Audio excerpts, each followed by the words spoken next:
Welcome to Abhimanyu, and we are here for a short lecture on this PCS interview which is upcoming. And first of all, the PCS mains result has been declared yesterday, and I congratulate all of you who have cleared this mains. And a word of motivation for those who have not been able to clear that, you can say very simple advice. Better luck next time, keep on working, है ना, keep on working hard. There is an element of luck in these lectures, in these exams also. तो पहली बात है कि जिन लोगों ने अभी मेंस क्लियर किया है, डेफिनेटली वो बहुत टेंस होंगे, बिकॉज पीपीएससी ने टाइम नहीं दिया है एंड द इंटरव्यूज़ में be scheduled after 31 May itself. तो आपके पास हार्डली 7-8 दिन ही हैं तैयारी के. और जिन लोगों ने पहले इंटरव्यू दिया हुआ है आज से पहले किसी स्टेट कमीशन का या यूपीएससी का, दे में feel slightly at ease. But जिन्होंने पहले कभी इंटरव्यू नहीं दिया है, दे में फील एंक्शियस कि यार अब मैं क्या करूं इतने कम टाइम में. तो इस लेक्चर मेरे करने का मकसद यही है, to make you feel at ease कि क्या बेसिक इंग्रेडिएंट्स जो ज़रूरी होते हैं इंटरव्यू में वो आपको तैयार कर लेने चाहिए, और किन चीज़ों के पीछे आपको नहीं भागना है इस वक्त, because of taking to count the amount of time you have, है ना. देखिए बहुत सिंपल सी बात है इसके अंदर कि किसी भी इंटरव्यू में आप देते हैं या कोई भी एग्ज़ाम आप देते हैं तो दो ही एलिमेंट होते हैं उसके अंदर. एक प्रेडिक्टेबल एलिमेंट होता है कि हाँ ये चीज़ आपसे पूछी जा सकती है, predictable element, right. And second element is unpredictable element, जो चीज़ आप प्रेडिक्ट नहीं कर सकते. तो डेफिनेटली इतने कम टाइम में आपको इतना ज़रूर ध्यान रखना है कि you have to be after this predictable things, कि हाँ जो चीज़ प्रेडिक्टेबल है, कि हाँ ये आपको तैयार करनी चाहिए और आपसे पूछी जा सकती है. क्योंकि अनप्रेडिक्टेबल के लिए बहुत वक्त चाहिए, बहुत टाइम चाहिए प्रिपरेशन के लिए, और उसके लिए वक्त हमारे पास नहीं है. तो मेरा मकसद सिर्फ आपको एक लिस्ट डाउन करने का इस लेक्चर में कि आपकी वो प्रेडिक्टेबल चीज़ें क्या क्या हैं जो आपको डेफिनेटली तैयार करनी है, जिसके सिवाय कोई चारा नहीं है, आपको तैयार करनी ही है. अगर आप नहीं तैयार करोगे तो you might be in trouble in the interview. ठीक है, तो देखो हम straight away I come to a point. तो पहली चीज़ क्या है, फर्स्ट थिंग जो सबसे इम्पॉर्टेंट है वो है आपकी biodata based questions. Biodata based questions, ठीक है ना. इसको हम बायोडाटा बेस्ड क्वेश्चंस समटाइम्स ना कह के पर्सनल क्वेश्चंस भी कह देते हैं. The questions relating to your personal goals, personal preferences, personal aspirations. तो वो क्वेश्चंस हैं जो आपके बायोडाटा से निकलते हैं, राइट. फॉर एग्जांपल मैं आपको कुछ एग्जांपल देता हूँ कि किस तरह के क्वेश्चन वो पूछ लेते हैं कि आप पीसीएस क्यों बनना चाहते हो. वेरी सिंपल क्वेश्चन है ना. और what will be your priorities अगर आप पीसीएस बन जाते हो, है ना. सेकेंडली आपसे क्वेश्चन पूछ सकते हैं कि आपने इंजीनियरिंग करी है, आपने मेडिकल साइंस करी है, तो आप क्यों वो छोड़ के स्ट्रीम एडमिनिस्ट्रेशन में आना चाहते हो. Why don't you remain in that field only. आपने पोस्ट ग्रेजुएशन क्यों नहीं करी. योर पर्सनल प्रेफरेंसेस, ठीक है ना. ऐसे कई क्वेश्चन आपके बायोडाटा से निकल सकते हैं. मैंने एक लिंक दिया हुआ है नीचे डिस्क्रिप्शन में, वहाँ पे एक अभिपीडिया का हमारा पेज लिंक है इंटरव्यू जोन का. वहाँ पे आप अपना जो पर्सनल बायोडाटा आपने पीपीएससी में सबमिट किया है या जो भी डॉक्यूमेंट वहाँ सबमिट किए हैं, यहाँ पे आप अपलोड कर सकते हो. तो we will send you a personalised short questions bank within what you say 24 hours आपको हम भेजेंगे, सो दैट आप उसको एटलीस्ट उन बेसिक बायोडाटा बेस्ड क्वेश्चंस को तैयार कर लें. अदरवाइज अपने आप भी आप निकाल सकते हैं अगर आप चाहें तो, मोटी मोटी चीज़ें जो आपके बायोडाटा से दिखती हैं आपको. अब ये क्वेश्चन नॉर्मली हर इंटरव्यू में पूछ लिए जाते हैं, एंड इन क्वेश्चंस में सबसे बड़ी प्रॉब्लम होती है कि यू कैन नॉट से I am not aware of this sir, या आई कैन नॉट रिकॉल, या आई डोंट नो. आप नहीं कह सकते. कल को आपसे क्वेश्चन पूछते हैं आप पीसीएस क्यों बनना चाहते हो, तो उसका आंसर ठीक होना चाहिए, है ना. ठीक होना चाहिए, उसका आंसर रियलिस्टिक होना चाहिए और एक्सेप्टेबल आंसर होना चाहिए इंटरव्यू में. तो उसके कुछ गाइडलाइंस होती हैं, ठीक है ना. तो एक ये हो गया आपका बायोडाटा बेस्ड क्वेश्चन जो बहुत ही ज़रूरी है. आप समझ लीजिए 2-3 क्वेश्चन 4 क्वेश्चन आपके बायोडाटा से वो पूछेंगे ही पूछेंगे, हर इंटरव्यू में पूछे जाते हैं, ठीक है. So first thing is the biodata based question.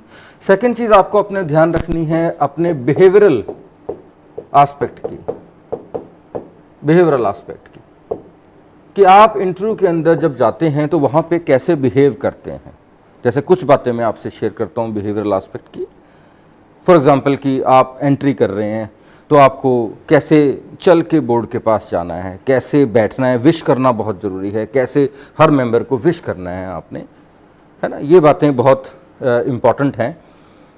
Wish करना है, फिर आपको क्वेश्चन पूछा गया तो उसका आंसर पॉज लेके करना है आपको, है ना, एकदम जल्दबाजी नहीं करनी है आंसर करने में, ठीक है ना। फिर आपको तुक्के नहीं मारने हैं, this is very important thing कि you don't have to guess, आपको गेस नहीं करना है इंटरव्यू में। अगर आपको नहीं आता आप फ्रेंकली कह सकते हो कि सर मैं I am unable to recall at this moment, but लेकिन तुक्के नहीं मारने, तुक्कों से उनको एलर्जी है, ठीक है ना। फिर किसी मेंबर की बात बीच में नहीं काटनी है। ये सब बिहेवियरल आस्पेक्ट का फॉर्म आता है। जैसे लैंग्वेज एक इंपॉर्टेंट आस्पेक्ट है। अगर कोई मेंबर आपसे लैंग्वेज पूछता है, इंग्लिश में पूछता है, तो आपका फ़र्ज़ है आंसर इंग्लिश या पंजाबी में देना, ठीक है ना। लेकिन अगर आपको कोई मेंबर पंजाबी में क्वेश्चन पूछ रहा है तो definitely you must be very clear in your head कि मुझे आंसर पंजाबी में देना है। ऐसा नहीं है आपको पंजाबी नहीं आती, लेकिन कई बार विदाउट प्रैक्टिस होता क्या है कि आप इंटरव्यू में भूल जाते हो, एंड जस्ट आपका माइंड इतना ज़्यादा एंक्शियस होता है कि मेंबर ने पंजाबी में पूछा है और आप you keep on answering in the English only. हम यहाँ पे अपने मॉक लेते हैं तो मॉक में भी ये नॉर्मली बच्चे कर जाते हैं गलती, और बाद में आके बताते हैं सर याद ही नहीं रहा, ध्यान इतना क्वेश्चन के ऊपर था कि मीडियम याद ही नहीं रहा कि कौन सा देना चाहिए। अब अगर मेंबर ने पंजाबी में पूछा है तो इसकी कॉन्शियसली प्रैक्टिस आपने घर में करनी है। Your parents, your brother, sister, उनसे बोलो कि आप पंजाबी में क्वेश्चन पूछो तो आप पंजाबी में आंसर करो।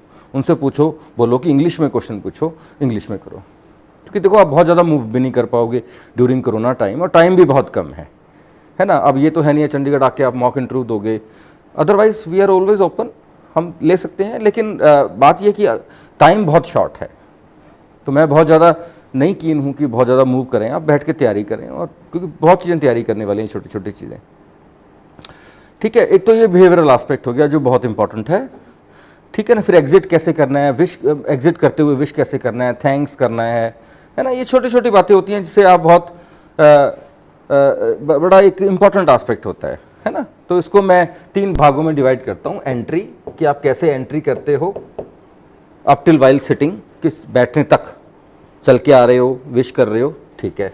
Second is conduct, how do you conduct the interview, कैसे आप बोलते हो वहाँ पे, पॉज लेके, ठहर के, हम्बल तरीके से, नहीं आता गैस नहीं मारना, लैंग्वेज यूज़ करके। And third is exit, exit पे ध्यान देना है। इंटरव्यू आपका तब खत्म होता है जब दरवाज़ा बंद हो जाए, कामली दरवाज़ा बंद हो जाए, आपको वो बोल दें your interview is over, now you can go. आप उठे, थैंक यू बोला, विश किया, इंटरव्यू बाहर चले गए, दरवाज़ा बंद, इंटरव्यू ख़त्म। लेकिन जब तक आप इंटरव्यू से बाहर नहीं, रूम से बाहर नहीं चले जाते, आपका इंटरव्यू ख़त्म नहीं होता, ठीक है। तो second important thing is this behavioural aspect, जो आपको याद रखना। Now third thing which you must prepare is your Punjab. जो स्टेट के क्वेश्चंस हैं वो पूछे जा सकते हैं। इसमें स्टेट की बेसिक डाटा आपको पता होना चाहिए, administrative data, political data, geographical data, economic data, population, ये बेसिक जो आपने प्री और मेंस में तैयार किया है। तो बेसिक डाटा, ब्रॉड डाटा तैयार होना चाहिए। जैसे अगर मैं एग्जांपल दूं सेक्स रेशो की, तो आपको पता होना चाहिए कि सेक्स रेशो पंजाब की कितनी है, ऑल इंडिया लेवल की कितनी है, और फिर डिस्ट्रिक्ट सबसे कम किस डिस्ट्रिक्ट में है, सबसे ज़्यादा किस डिस्ट्रिक्ट में, दैट्स ऑल। मोटी सी बात है ना।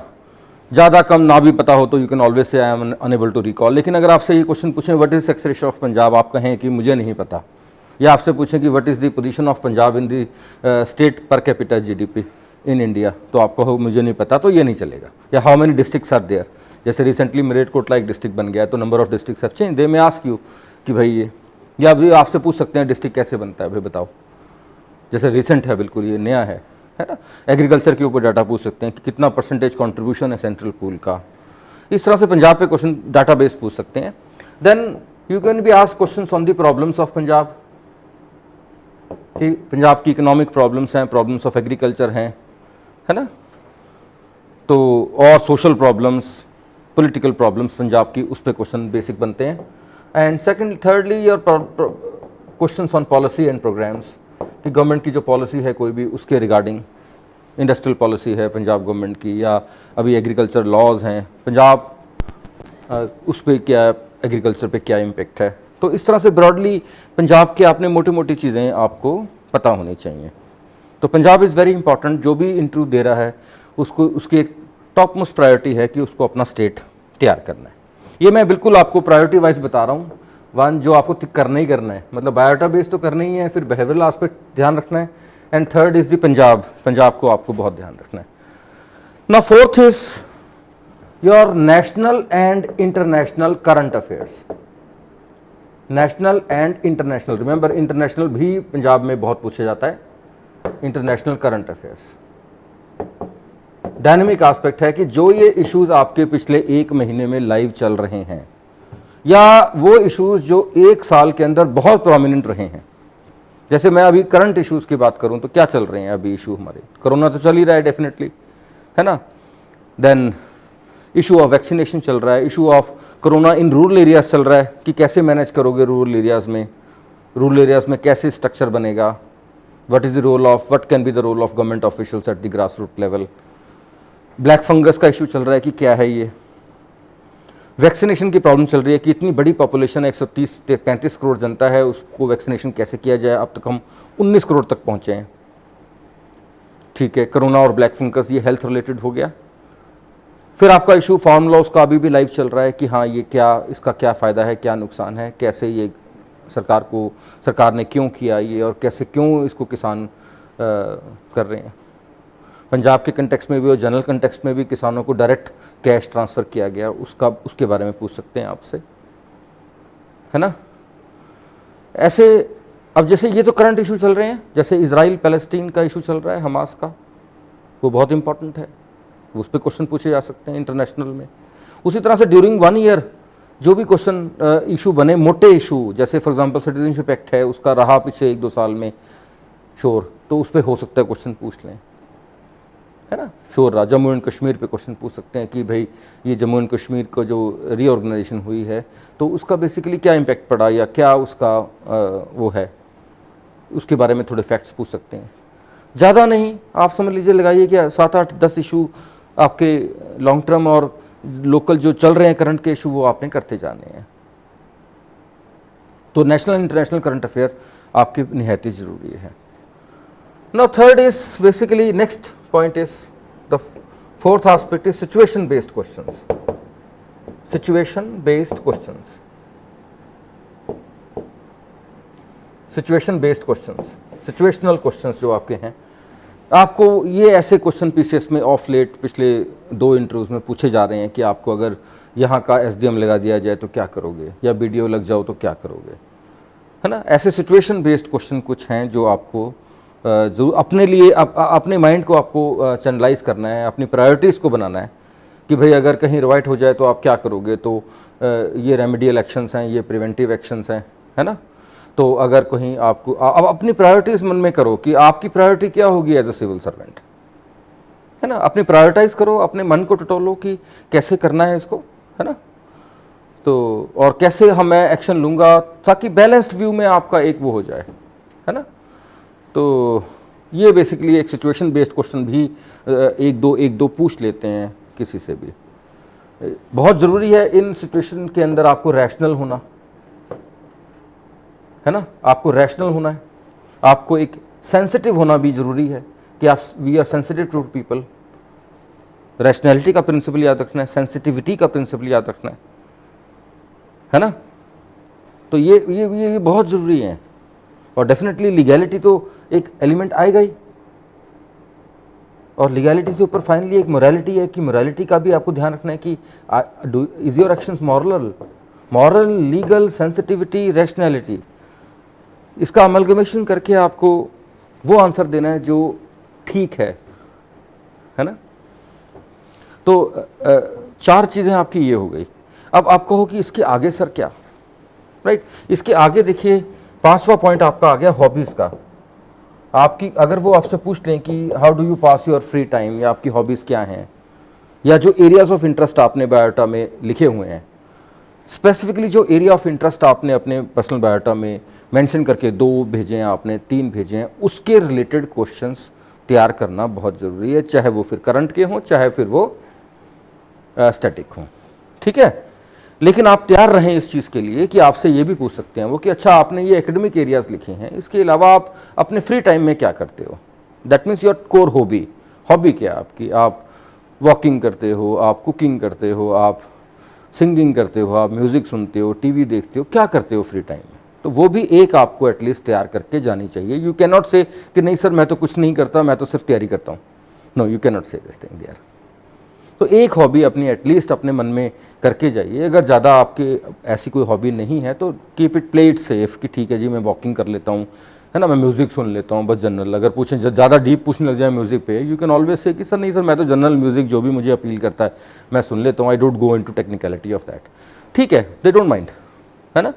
बट एटलीस्ट ये कहने से तो अच्छा है कि आपकी हॉबी नहीं है कोई, लेकिन जो आपने वहाँ एरियाज ऑफ इंटरेस्ट मेंशन कर रखे हैं अपने बायोडाटा में, वो ज़रूर आपको तैयार करने हैं, उसका static as well as dynamic element, ठीक है ना। तो उसका क्वेश्चन बैंक हम आपको प्रोवाइड कर सकते हैं। जस्ट यू हैव टू, मैं आपको एक नंबर दूंगा, अगर आपको इस तरह का कोई क्वेश्चन बैंक चाहिए, कुछ भी चाहिए, आप उस नंबर पे मुझे व्हाट्सएप कर दोगे, ठीक है ना। रिगार्डिंग एनीथिंग, देखिए किसी भी चीज़ के बारे में टाइम बहुत कम है, we are at your service. तो कुछ भी आपको हेल्प चाहिए तो we definitely will provide you help, और आप उसमें आप डेफिनेटली आप हमें बेहिचक कांटेक्ट कर सकते हैं कि मुझे इस चीज़ पे क्वेश्चन नहीं है मेरे पास, ये मुझे क्वेश्चन दे दो, नो प्रॉब्लम एट ऑल, उसकी चिंता नहीं करनी। अब ये हॉबीज़ हो गई आपकी। इसके अलावा देखिए लास्ट जो चीज़ है, मैं ये नहीं कहूँगा आप एकेडमिक बैकग्राउंड तैयार करो अपनी, जो आपने ग्रेजुएशन करी है, फलाना करी है, ढिमाका करी है, देखो वो नॉन प्रेडिक्टेबल एरियाज़ हैं। Don't fall into a trap. 8 दिन में 10 दिन में इतना हो जाए तो बहुत बड़ी गनीमत है, ये भी नहीं हो पाएगा।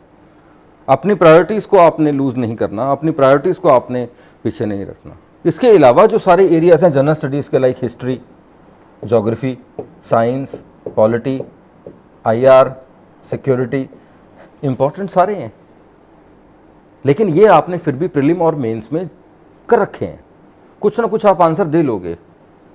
तो ये मैं नहीं कहूँगा कि आप इस वक्त आप ये करिए, इस वक्त आप इस चक्कर में पड़ें, क्योंकि 10 दिन के अंदर आप चाहे, चलो आप ऐसा कर सकते हो कि मोटा मोटा जो आपने मेंस के अपने नोट्स बनाए हैं, आप डेली एक GS का सेक्शन पकड़ लो कि हिस्ट्री पकड़ लिया आज मैंने, 2 घंटे 1 घंटा 1.5 घंटा उस पर लगा दिया, रिवाइज कर दिया मोटा मोटा कि फ्रीडम स्ट्रगल में क्या क्या, ताकि एक आँख से निकल जाए। एक दिन पॉलिटी पकड़ ली कि कॉन्स्टिट्यूशन के मोटे मोटे आर्टिकल्स पूछ लेते हैं कई बार कि 16 में क्या है जी, 17 में क्या है, 25 में क्या है, ऐसे आर्टिकल क्वेश्चन तंग करते हैं कई बार, है ना। What is federalism, what is cooperative federalism, what is the difference between cooperative and competitive federalism. वैसे तो देखो एक्सपेक्टेड है कि आपको पता ही है, लेकिन मैं आपको जस्ट एग्जांपल दे रहा हूँ कि वो कैसे पूछ लेते हैं। ऐसे ज्योग्राफी में आया तो वो पूछ लेते हैं कि अच्छा व्हाट आर मानसून्स, अभी क्या है ये, ठीक है ना, पूछ लें, कोई बात नहीं। प्लेट टेक्टोनिक्स का क्वेश्चन पूछ लें, मतलब ऐसा नहीं कि बहुत डीप, बस बहुत मोटा सी, व्हाट इज दिस, ऐसे पूछ लेते हैं। व्हाट इज हाउ अर्थक्वेक्स अकर। तो मतलब ऐसे, मतलब कि फिजियोग्राफी डिविजन्स कितनी है इंडिया की, है ना। तो अल्टीमेटली क्या है, एक बार आप अपनी आंखों से रजिस्टर निकाल लोगे तो फिर भी कंफर्टेबल लगेगा आपको। हिस्ट्री, पॉलिटी, ज्योग्राफी, साइंस, कुछ भी पूछ सकते हैं, राइट। तो बस, लेकिन आपको इतना ध्यान रखना है कि you have to maintain a very good deal of confidence within yourself. अपने अंदर कॉन्फिडेंस रखना है आपको, और वो कॉन्फिडेंस ही बेसिकली आपको इस इंटरव्यू को क्लियर कराएगा, ठीक है ना। जो हम आपको रिसोर्सेज प्रोवाइड कर सकते हैं इतने शॉर्ट टाइम में, वो रिसोर्सेज नीचे लिखे हुए हैं डिस्क्रिप्शन के अंदर, राइट। वो आप वहाँ पे जाके क्वेश्चन बैंक्स एक्सेस कर सकते हो। आप हमारे को पर्सनल बायोडाटा भेज सकते हो फॉर डिटेल्ड क्वेश्चन बैंक। कुछ लेक्चर्स पढ़े हैं मेरे इंटरव्यू के, लाइक बायोडाटा पे लेक्चर पढ़ा है बिहेवियरल के, if you feel like listening, वो आप सुन सकते हो, ठीक है ना। तो लेकिन stay confident, stay motivated. Time कम या ज़्यादा सिर्फ आपके लिए नहीं है, सबके लिए है, याद रखना ये बात। And civil services preparation is all about relative preparation. जो कॉन्फिडेंस रखेगा, जो काम रखेगा, वो जीतेगा। लेकिन जो पैनिक हो गया, जो एंक्शियस हो गया कि हाँ यार पता नहीं इतनी जल्दी आ गया, मैं कैसे तैयारी करूँ, डजंट मैटर। अपना बेस्ट दीजिए और वही आपको पे करेगा। Thank you very much from Abhimanyu, and we are always at your service, and best of luck for your interview. Thank you very much. और ये नंबर लिख लीजिए, सॉरी मैं भूल गया नंबर, आप 9501114021 के ऊपर मुझे व्हाट्सएप कर सकते हैं। सिर्फ आपने कॉल नहीं करना, सिर्फ व्हाट्सएप पे मैसेज करना है मुझे कि आपको क्या चाहिए, रेफरेंस देके कि you have cleared your PCS, your name is this and your roll number is this, I have cleared my PCS this thing, so please provide me this thing. ठीक है, तो इस नंबर पे आप मुझे कॉन्टैक्ट कर सकते हैं, but only for people who are appearing in PCS mains, not general. ठीक है जी, थैंक यू वेरी मच।